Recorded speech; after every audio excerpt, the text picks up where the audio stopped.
Sylvanor, The Secret of Underhollow, written by Eric J. Weiser, narrated by Rachel Rivera. Prologue. Placing her gray hand upon the large, amber-colored globe, Valeria, Queen of the Dark Elves, gently closed her eyes and took in a slow, deep breath. Her eyes rolled back in her head, and her eyelids began to flutter. The orb vibrated beneath her touch, and she could feel its energy pulsate throughout her body. The energy of the sphere was coursing through her veins, and it was as if she was no longer an individual, but a part of time itself. With a slight hum, the globe glowed softly in its center, the glow reaching outward until its light filled the chamber. The queen, basking in its radiance, looked more like a goddess now than a mere mortal. Truly, she was a woman of power, and more than a force with which to be reckoned. The brilliant light soon died down and was now contained within the globe. Valeria slowly opened her eyes, careful to make sure that the light was doused just enough so as to avoid hurting her extremely light-sensitive eyes. She marveled at its beauty and wonder, looking upon it as if for the first time. Careful not to release her touch, she slowly and rhythmically waved her hand across its surface. The light inside the globe moved like water beneath her fingertips, and the queen's shadow flickered and danced on the wall as if illuminated by candlelight. The air in the chamber was still, and yet her hair thrashed wildly, whipping her in the face. She leaned her head back and opened her eyes wide.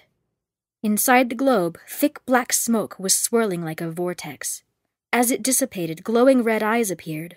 They belonged to the demon lord Voltanus, who could be seen walking on the soil in the world of the living, out of the depths of the plains of hell.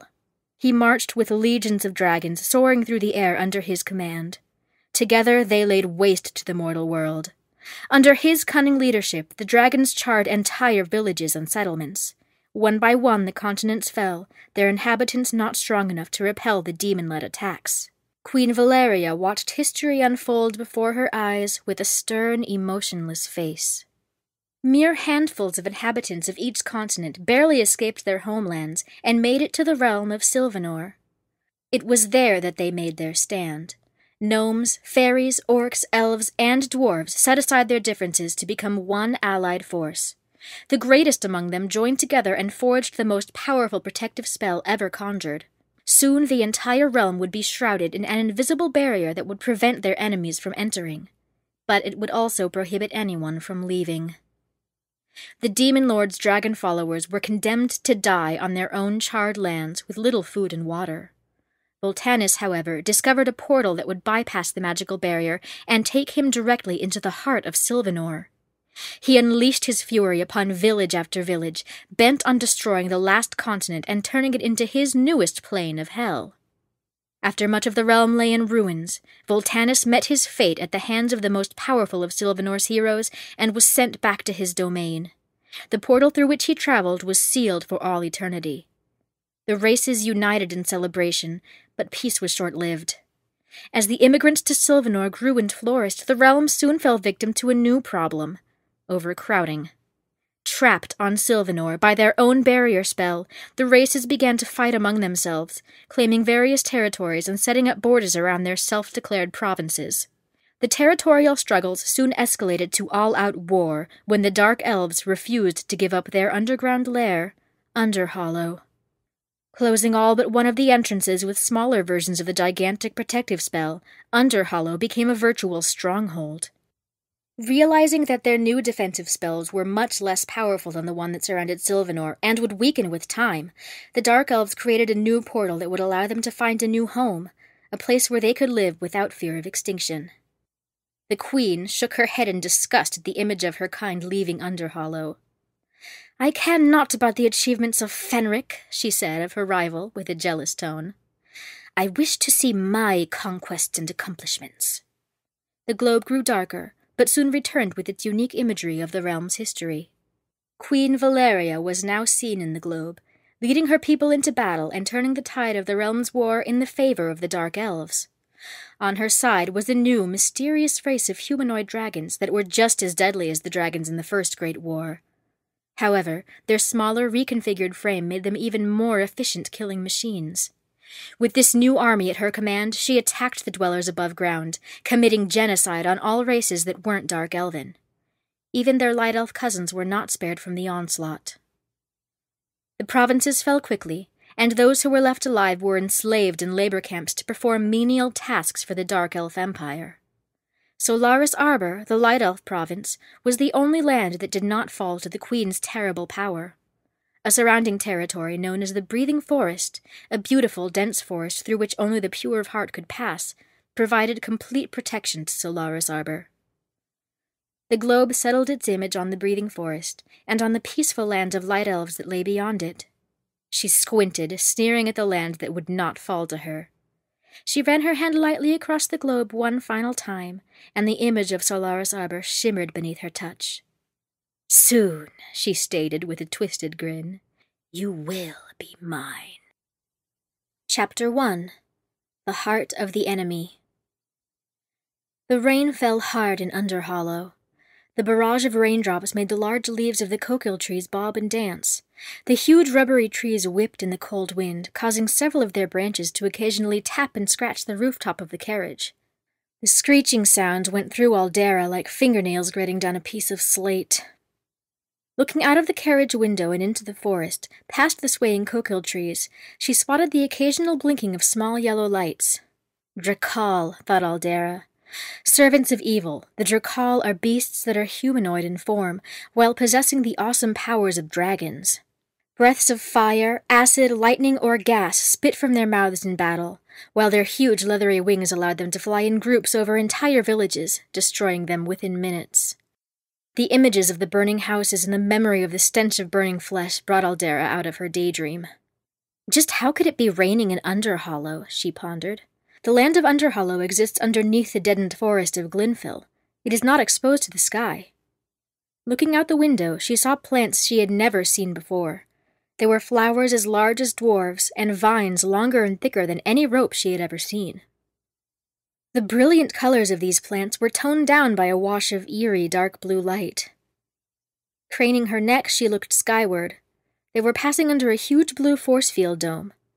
Aldera believed from previous attempts to enter Underhollow that the force field would not let any object through them. She had assumed, at least until now, that only light could pass through the magical domes.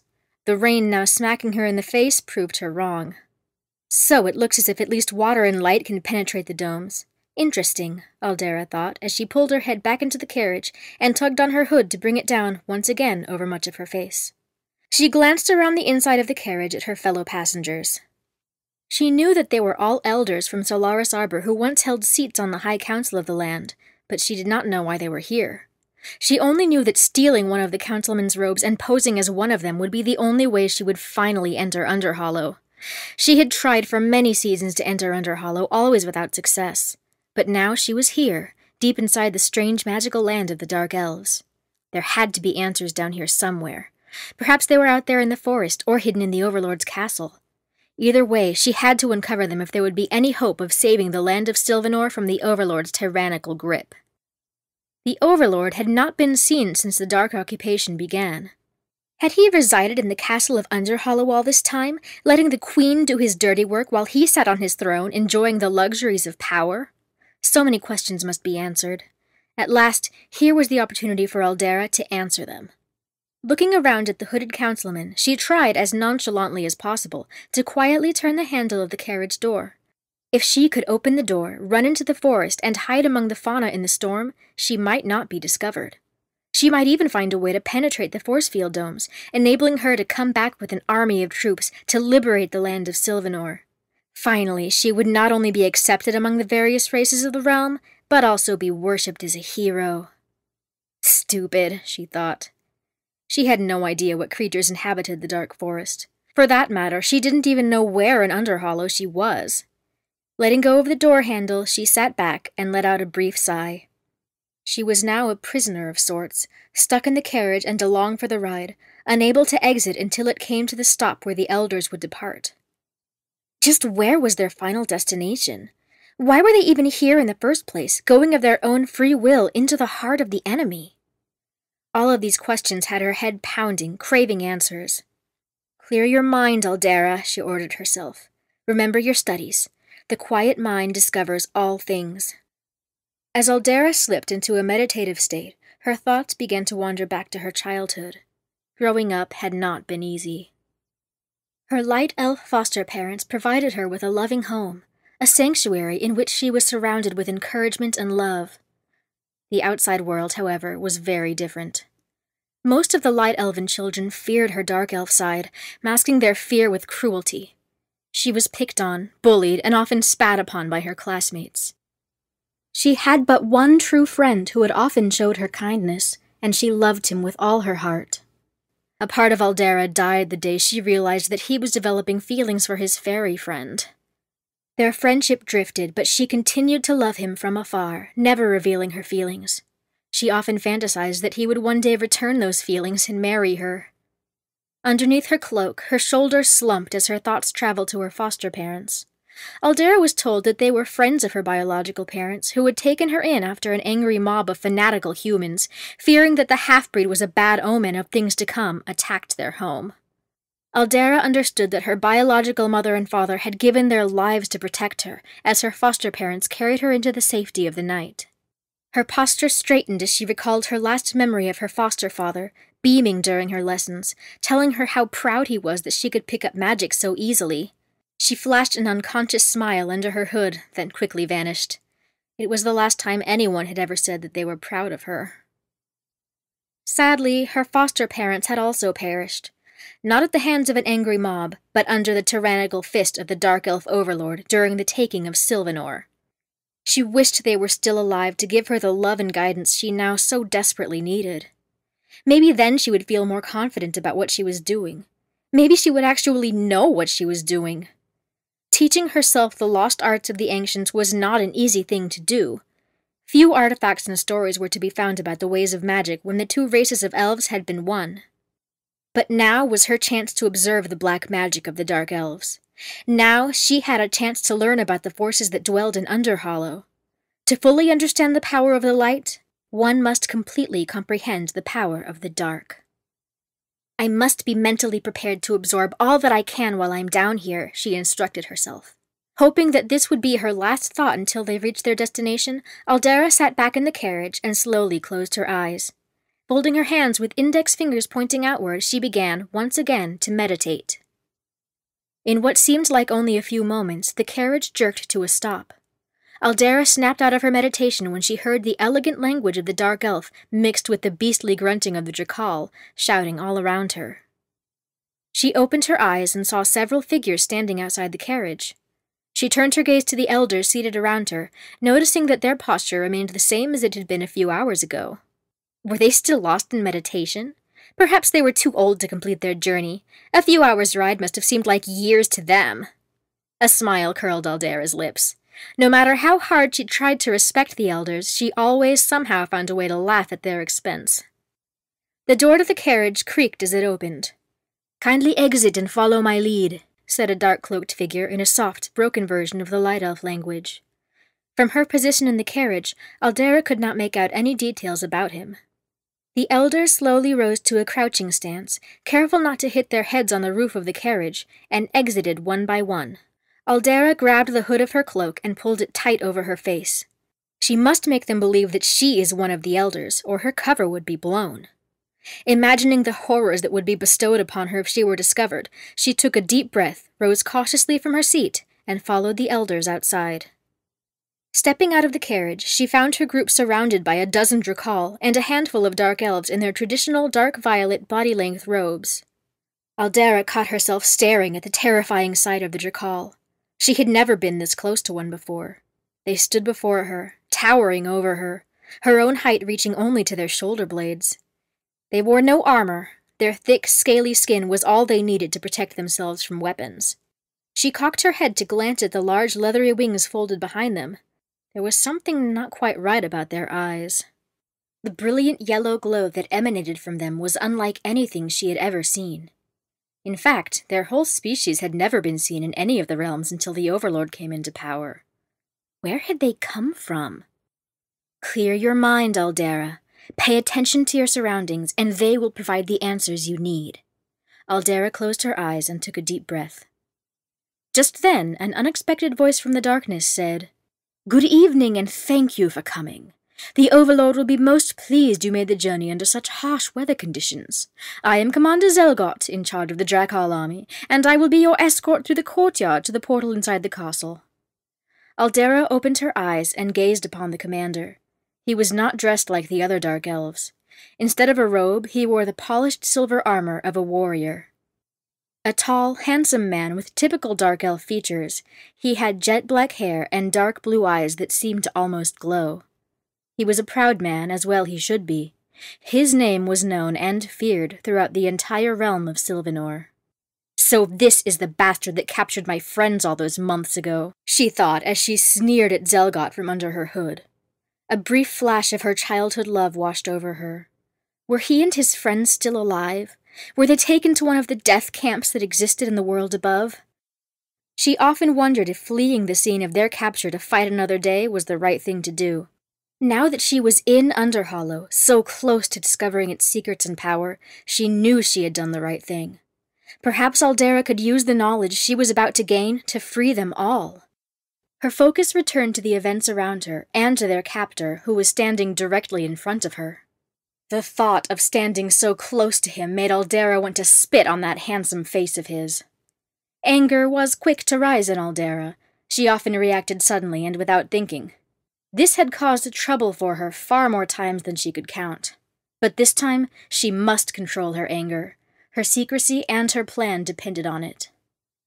"This way, please." Zelgot extended his hand and ushered the group toward the castle entrance. "I know you must be tired, but the walk is not far." The commander walked up to Aldera and leaned down, trying to peer inside her hood, but saw nothing but blackness. "I hope you had a chance to rest on your journey," he asked her. Aldera slowly nodded and continued to walk with the rest of the group, remembering to walk slightly hunched over, imitating those who were much, much older than she.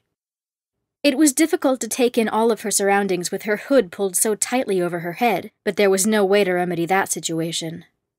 Aldera opened all of her other senses as best she could. The moist, warm, humid air stuck to her skin. The sweet fragrance of the huge flowering plants that seemed to be everywhere clashed with the foul stench of the Drakal. They smelled like they hadn't had a bath in their lives, she thought, as the stench caused her to cough softly. The sound of their heavy breathing and grunting disgusted her as well. They were true beasts, whose sole purpose in life was to serve the Overlord without question, never offering an opinion or thought of their own. The courtyard was huge and beautiful. Upon entering, everything could be seen much more easily than out on the path. Torches lined the walls, lighting immaculately carved stone and wooden benches. A magnificent fountain spewed streams of water high into the air before they fell into a foamy pool. Beautiful figures were carved into the fountain, as well as magical symbols of luck and prosperity. Aldera was able to make out most of them, but she again found that her knowledge of the dark arts was too limited to fully assist her in translating all of the words and symbols on the fountain. The grounds were also well kept. The grass was not overgrown, and all of the bushes were neatly trimmed. Indeed, the Dark Elves were proud of their homeland. She knew they were a proud race, but she had no idea just how deep that pride would go. "The torches on the walls are provided mostly for your group. We know how important proper lighting can be to you dwellers above ground." The tone in Commander Zelgot's voice was that of both sarcasm and bitterness, yet he was smooth and charming at the same time. It was no wonder he was able to rise quickly in the ranks and serve directly under the Queen. "Please wait here a moment while we raise the gates to the inner chamber," Zelgot kindly asked the group of elders. He then turned and shouted a command in his native language to the control tower above. All waited in anticipation as a shadowy figure up in the left tower nodded affirmatively and left the window. A few seconds later, a loud rumbling was heard, and the huge, thick iron gates slowly began to rise. It was a thundering sound. The screeching of the pulleys mixed with the grunting of the Drakal pulling the ropes and wires through them sent a shiver down Aldera's spine. Even the elders, who had not moved aside from walking, winced as the gates were opened. Another shiver came over Aldera. This one was different. It seemed to have come from inside her. They were being watched. She shifted her focus to one of the tallest structures of the castle, a large circular structure covered by a glass dome that mimicked the force field domes that let the sunlight into Underhollow. Her gaze fell to one of the windows on the side of the structure. There was a figure standing in the window. Aldera couldn't make out much more than the shadow of the figure, but the silhouette was all she needed to see. Long, flowing robes, and the unmistakable neckpiece that jutted out and up from the shoulders, imitating elf ears. There was no mistaking Queen Valeria. Even though she was far above them in another building, just gazing in her direction overwhelmed Aldera. She figured the queen must have been watching them from the time they entered the courtyard, standing in the window, motionless. But as the gates lifted fully and the large wooden doors behind them began to open, the queen slowly walked away from the window. Aldera's attention was brought back to the wooden doors opening when a warm breeze swept out from inside the castle and past their group. The warmth was a comforting feeling, and Aldera found herself anxious to get inside. "If you'll follow me, the way to the portal is not far. Fear not, honored guests, for your journey is almost at an end." Zelgot was clearly a diplomat who truly loved his position. So much pride and ego ran through his veins. Aldera took note of this weakness for future reference. The group entered the main hall of the castle. It was a huge, multi-story room. Sconces were lit all around the room, and huge tapestries were hung over the cold stone walls, making the room quite comfortable. Sitting on benches in the main hall were small groups of dark elves dressed in flowing violet cloaks. They were either buried in their books or engaged in soft conversation. Whatever it was they were doing, each of them paused and looked up at the group. They inspected the group of elders up and down, and then went back to their conversations, some now with smirks on their faces. The large wooden doors were slammed shut behind them, and the sound of the gates being lowered could be heard through the doors. Somehow Aldera didn't feel as comfortable as she had moments before. Thinking that perhaps this wasn't the best of ideas after all, her heart began to race. Taking a closer look at the wall coverings, she noticed that the tapestries were from lands conquered long ago, each from a different province above ground. The Dwarven province, the Gnomish province, they were all there. In fact, the only province that had not been captured by the Overlord's Dark Army was Solaris Arbor, land of the Light Elves, the province that existed on the other side of the breathing forest. There was room on the wall for one more tapestry, one more province to fall. The flag of Solaris Arbor will not fill the empty space on the wall. She promised herself that much. Aldera's hands began to sweat as she longed for the safety of her homeland. She could feel the anxiety building within her as her fear mixed with the growing hatred. "You can't back out now, Aldera. Even if you wanted to, there is no way out. You have to see this through. Maybe next time you will actually think more carefully before you do something so reckless." Her inner voice was no consolation to her, and she knew that everything it was saying to her was true. She was now in way over her head. What is this portal they speak of? Where does it lead? Is it the same portal the Overlord and his minions fled through all those years ago? If so, why is it still open? Oh, clear your head and focus, Aldera. You can't afford any distractions now. The elders were marched through the center of the great hall. As they were being led through it, Aldera noticed the runes and ancient text on some of the books being read by the Dark Elves. They were spell books. In Aldera's mind, if she could get her hands on one of those books, her journey here would be a complete success. Aldera could not afford to blow her cover by staring at the books. She continued to face forward with her head down as they exited the great hall and were led down several long corridors. There were too many to remember, and each one looked the same. She lost her bearings in the labyrinth of hallways and was now lost inside the castle with the others, unable to retrace her steps. The realization of having only one true way out did not sit well with her, but she was vastly improving in her ability to control her fear. The hallway opened up into a large room. This room was much brighter than any other room in the castle. Aldera kept her head bowed, continuing to imitate the elders as best as she could. Using what vision she had through the opening of her hood, she noticed there were several dark elves lining their path, and the foul stench of the Jakal told her that the dark elves were not alone. But there was something else.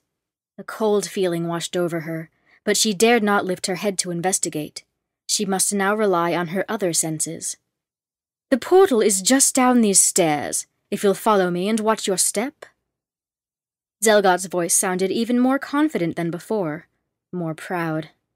Queen Valeria reached the bottom of the tower's staircase just in time to see the group of elders enter the room.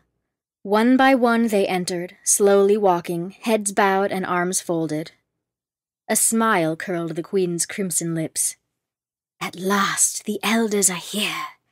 Everything is finally falling into place." She snarled slightly at the thought that she would have been at this point a long time ago if she had been in command. The war would have been over much sooner, and the power and glory would be hers alone, not the overlord's. The queen watched as the group of elders started down the stone stairwell. Just then something caught her eye. Something was not right. The queen, not saying a word, simply lifted her finger and pointed to Aldera. Aldera felt two sets of hands grab her arms and escort her out of the line. She looked up and saw that she was in the custody of two dark elves, their icy blue eyes staring into her. She had done her best to mimic the movements of the elders. Why was she being singled out? She started to struggle, to set herself free of the dark elves' grasp, but she knew it was hopeless. She watched helplessly as the last elder disappeared down the stairwell, followed by the sound of electricity and swooshing air, accompanied by flickering blue lights from somewhere below. "That is where I need to go," thought Aldera. So close to finding out the truth, so close to finding out what's going on, but now captured, literally yards away from her objective. "Bring her to me." Queen Valeria's voice was calm and cool, like a midwinter's night. The dark elves no longer needed to grab her and force her along. Aldera was now walking calmly toward the queen, trying to stir as much confidence as she could. If she was going to die, it was not going to be as a coward. The queen is beautiful, Aldera thought. Long, pointed ears extended from her jet-black hair. Her hair flowed down in waves and curled around her deep crimson lips. Her black gown was made of a heavy velvet material that was trimmed with violet, perfectly accenting her dark gray skin. Around her neck was a circular medallion of pure silver, about the size of a coin, with a crescent moon in the middle and two wings spanning either side of the circle. The queen's hand reached out and tore the hood back from Aldera's face. The admiration was mutual, and a look of surprise, even shock, came over the queen's face. My, what do we have here?" she asked rhetorically in her cool voice. Aldera had the pale skin of a light elf, but her hair was as black as the queen's, with the exception of a gray streak that fell to the right of her face. A ring of gold in her right nostril was a stark contrast to her pale, pasty skin. Her young eyes were met by the queen's aged eyes. Aldera was indeed young. Merely in her 40s, she was a child compared to the elders, who were approaching 200. "You are a mixed breed, a hybrid of light and dark elf," stated Queen Valeria. "Yes, Your Majesty." Aldera was taken aback by the queen's statement. She was quite surprised Valeria was even speaking to her at all. Knowing the queen's hatred of anyone that wasn't dark elf, Aldera expected to be executed immediately. "How interesting. How perfect." A sneer lingered on the queen's lips, and her eyes tightened just a fraction. "Perfect, Your Majesty? I don't understand." "What is your name, child?" the queen coldly interrupted. The words cut like ice through Aldera's body. Aldera backed up a step, only to find herself leaning against one of the dark elves who had brought her before the queen. She regained her balance quickly. "Aldera," she replied. The queen kept her eyes focused on Aldera, never looking away, as if trying to read her soul. "Tell me, young Aldara, why are you here? Why did you find the need to infiltrate Underhollow and find your way into my castle?" She paused and looked around the room. "No, let me take a guess, shall I?" Her cool tone now turned to that of sarcasm. "No one has ever understood you your entire life. You had to constantly prove yourself to everyone around you. Infiltrating the council and posing as an elder to sneak into Underhollow, to discover its secrets to take back home with you, would be the ultimate in proving yourself to the dwellers above. Am I right?" Aldera's mouth, although cracking slightly, seemed to drop to the floor. She was fascinated but also annoyed that the queen could know so much about her. Was the queen reading her mind? "How do you know of all this? What magic are you using to probe inside my head?" She thought of denying it, but she could think of no excuse that would not blatantly insult the Queen's intelligence. "No magic is needed to read into your past, child." Laughter started to pour from the Queen's lips. "It must not have been easy growing up half light and half dark elf. Your friends never knowing what side you were on. Your compassion to help struggling against your compulsion to delve into the dark arts forbidden to you in the world up above." Aldera may have been improving on controlling her fear, but her anger was the emotion that still prevailed over any other. It was now surging to the surface. Is her life so open and obvious that she appeared to be nothing more than a laughable joke? "I am not a child, and it appears that you don't know everything about me. To even think that I would like to become anything like you sickens me." Aldera's voice was rising higher than even she was conscious of. "You have no love of the craft of magic. Your love is for yourself, and the power that comes with slaughtering millions of countless beings to obtain it." Aldera stood solemnly, ready to die where she stood for making such blasphemous remarks to the face of evil itself. "Dear, sweet child," began the Queen, keeping her composure. If she was angry, Queen Valeria did not let it show. She was a true master of emotion. "It is clear to me that you have much to learn about what is really going on, and what has been going on all along up above. You came here seeking answers to these questions. I will provide the answers you seek." A trick. It must be a trick. Surely the Queen would not openly divulge information of her plans to an outsider from above ground. It could not be that simple, but Aldera would play her game. Just how far could she take this? Aldera despised the way the Queen kept her composure and remained in complete control of her emotions. This word game had become nothing more to Aldera than a match to break the Queen. She knew she was going to die. She might as well get in a few good insults before it happened. "You do not believe me," stated Valeria. "What can I do to prove to you that I have a desire to give you truthful answers and earn your trust?"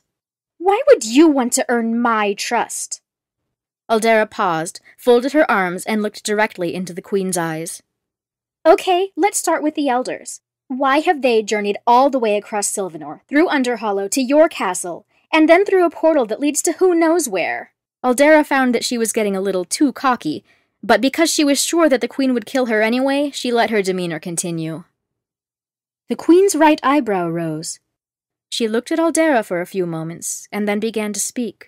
"The elders are here to bring peace between our two peoples. They are here so both sides can come to an agreement and end the conflict that has plagued our worlds." "A conflict that was started by the Overlord," snapped Aldera. "Read your history, my dear. The Light Elves of Solaris Arbor sided with the outsiders who found refuge in Sylvanor. We were forced to live down here in Underhollow for our own safety, because the outsiders and the citizens of Solaris Arbor were ignorant to our ways. They did not approve of the use of what they called the dark arts. Their ignorance was the cause of it all. We are simply reclaiming that which was taken from us, the land that was ours." The Queen walked away from Aldera toward the window she had been looking through when Aldera first arrived. She turned her head to look back at the young half-breed. "That, my child, is the truth that has been hidden from you." "I don't believe you." The words flowed so freely from Aldera's lips. If only she could believe them. "The Council, the Light Elves, have built a life around making peace and living a peaceful existence with all the other races of the realms." "A peaceful existence on their terms. I don't expect you to discard everything you've been told and take me at my word. I can see it's going to take much more effort for you to believe me." The Queen actually sounded sincere. "For starters, you can dismantle the death camps you have set up throughout Sylvanor. Release those you hold captive," demanded Aldera in a tone that was almost commanding. Queen Valeria let out a sigh and walked back to Aldera. "My sweet child, how little you know! How misinformed you are!" Moving in closer to Aldera, she placed her right hand on Aldera's cheek. "You and I are the same. Light and dark elves, we are all one, and it pains me to see any one of us suffer." As Valeria's face moved closer to Aldera, she rested her left hand on Aldera's opposing cheek. Gently, the queen's lips met Aldera's in a soft, gentle kiss that lasted a few moments. Opening her eyes, Aldera retreated slowly, ending the kiss. Her eyes fluttered from surprise and embarrassment. These death camps of which you speak are nothing more than detention centers and labor camps. They detain those who cannot be controlled by other means, and at the same time allow them to help bring our world together, Valeria said as she regained her composure. Bring our worlds together? Recovering from the kiss, Aldera still had a hint of sarcasm in her voice. Yes, they mine for the missing globes that help enlighten us all. Surely you must be aware of them. The queen gestured to a globe in the corner of the room. Aldera's eyes lit up as she walked toward the globe. Yes, of course. Everyone knows about them. This particular globe was about 2 feet in diameter and nestled in a stand of gold. The globes hold special powers said to have been responsible for the dawning of all magic. When touched, the globes activate and perform the tasks they were designed to perform. Each orb is precious and extremely rare. Enlightening Aldera with more information, the queen came to stand beside her. The globe here is called the Globe of History. It contains the chronicles of the entire realm. Everything significant since the globe was created has been recorded. Its work is never done. Aldera reached toward the globe to rest her hand on its surface. The globe began to glow, turning from complete blackness to a brilliant white light. Aldera put her left hand in front of her eyes, and the globe's light became more subdued, fading to a soft yellow. Placing her hand back down at her side, Aldera gazed into the globe while still resting her right hand on its surface. Images slowly appeared, faint at first, then clearer. She began to see them so clearly, she felt as if she was looking at the realm through a large window. The queen quickly grabbed Aldera's hand and removed it from its resting place on the globe, causing it to fade back to its blackened state. Be careful, Aldera. You have not been trained properly on how to handle the globe. Its powers are strange, and you could find yourself forever lost in them if you were not careful. Aldera looked at the queen and nodded as if she fully understood. Where are the other globes? Aldera asked with fascination. I assume the council in Solaris Arbor has a few of its own. What powers they possess I am not certain, replied the queen. The Globe of Power and the Globe of Future Foretold are said to be lost in the City of the Ancients, stated Aldera. She suddenly felt a sense of importance, as if she was one up on the queen. Queen Valeria started to laugh and waved her hand in front of her face. I am forced to believe the lost City of the Ancients doesn't exist. The city and the wealth of magical information said to be contained therein are nothing more than a myth. I myself have spent many years looking for it, turning Underhollow inside out as well as using the labor camps above to try to find it. All we ever came up with was dirt. Aldera frowned. She supposed that what the queen was saying had to be true. If the queen had found the lost city of the ancients, her power would be 10 times what it was now. And what of the other globes? Has all your mining and searching ever turned up one of them? The curiosity was eating away at her now. Actually, yes, in one of our camps. They just uncovered one of them yesterday. I am leaving here soon, so I can inspect it myself and bring it back here. These globes are delicate. I do not entrust them to anyone. Valeria looked at Aldera as if looking for something inside her. Aldera bowed her head, not allowing the queen to probe the windows to her soul. I see, replied Aldera. She could sense that the conversation was all but over, and she could not help but wonder what was to become of her. Aldera! The queen gently grabbed Aldera's chin and lifted her head. Would you like to come with me? Me come with you? To a death camp, a labor camp, to evaluate a globe? Aldera was stunned by the question and was wondering why she hadn't fainted upon hearing it. That's right, the queen smiled. You came here for answers, and I told you I would give them to you. You will soon discover that the truth is not one-sided, but a much bigger picture. Still in shock from the queen's question, Aldera regained her composure. Yes, I would like very much to accompany you on your journey. Good, then it is settled. We will leave as soon as I change my attire. The queen motioned to the dark elves who had pulled Aldera away from the line. See that she is cleaned up and given proper clothes to wear. When she is ready, take her down to my carriage. Valeria turned to Aldera. Don't be frightened, child. Go with them.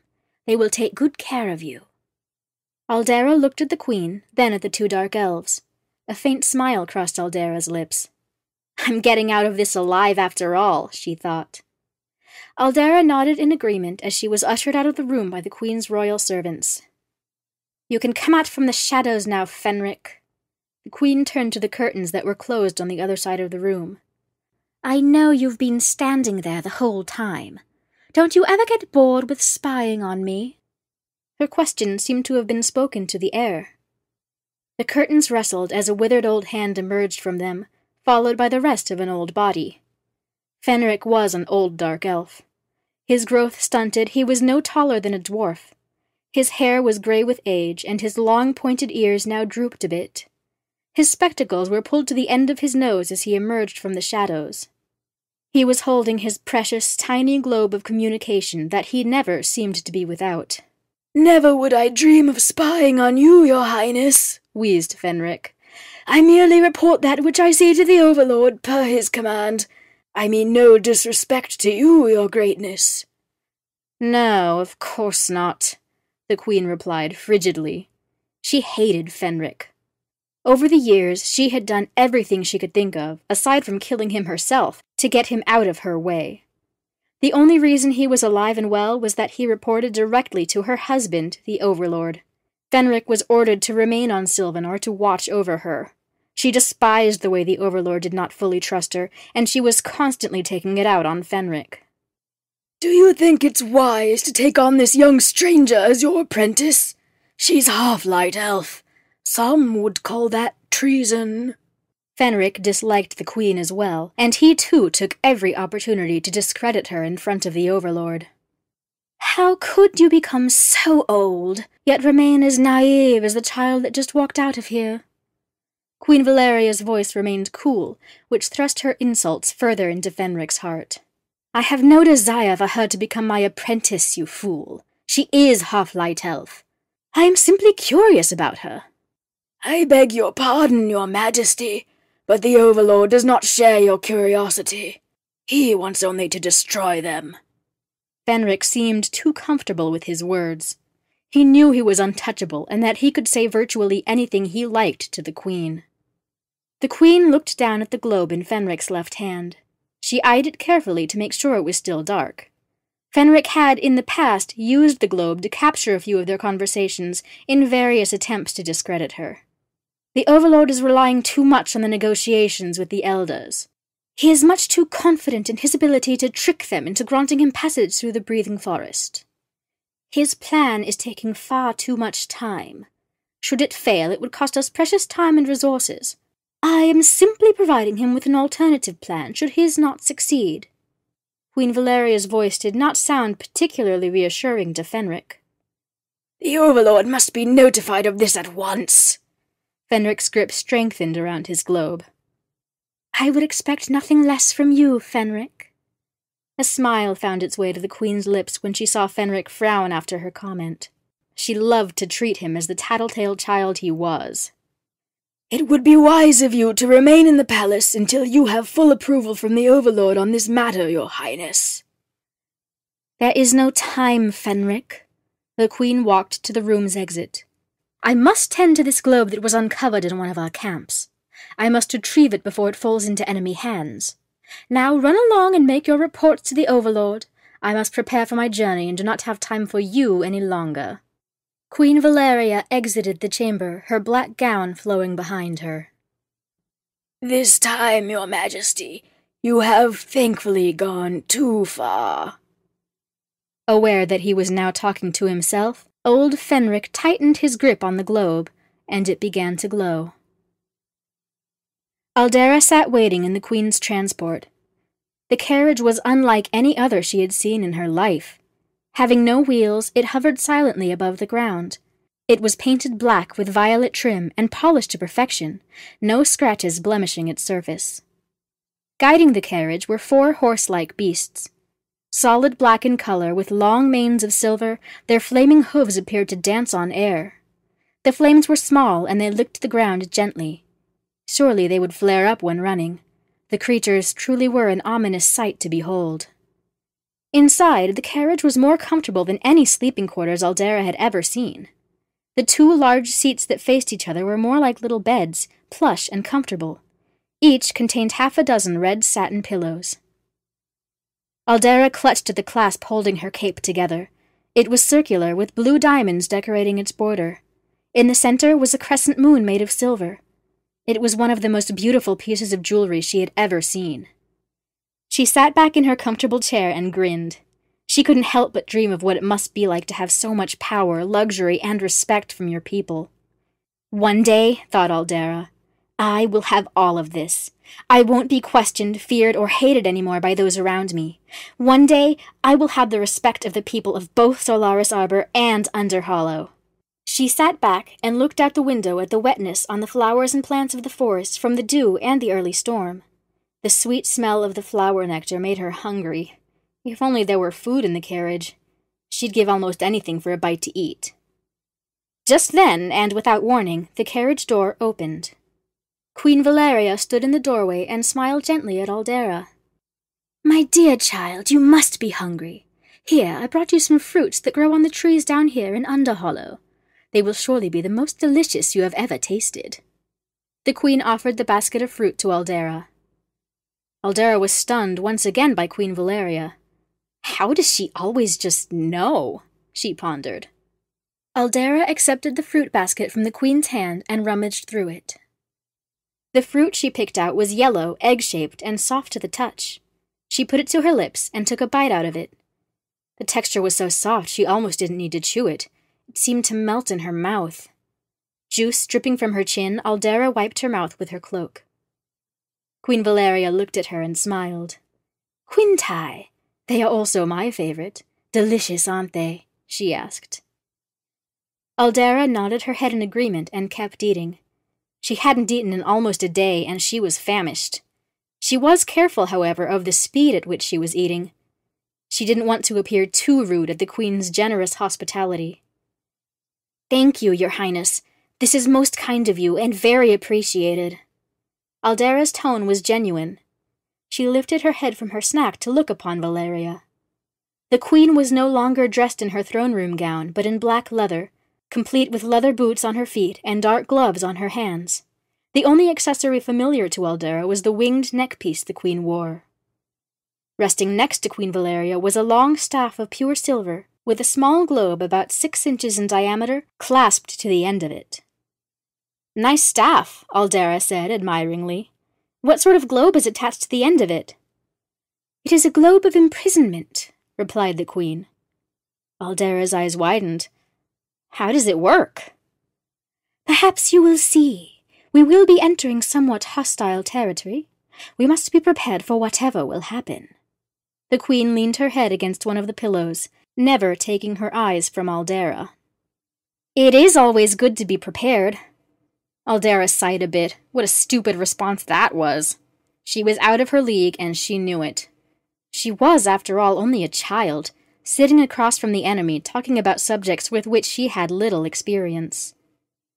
"Be careful not to eat too many of those. They will upset your stomach," Queen Valeria advised. "I've had enough anyway. Thank you very much.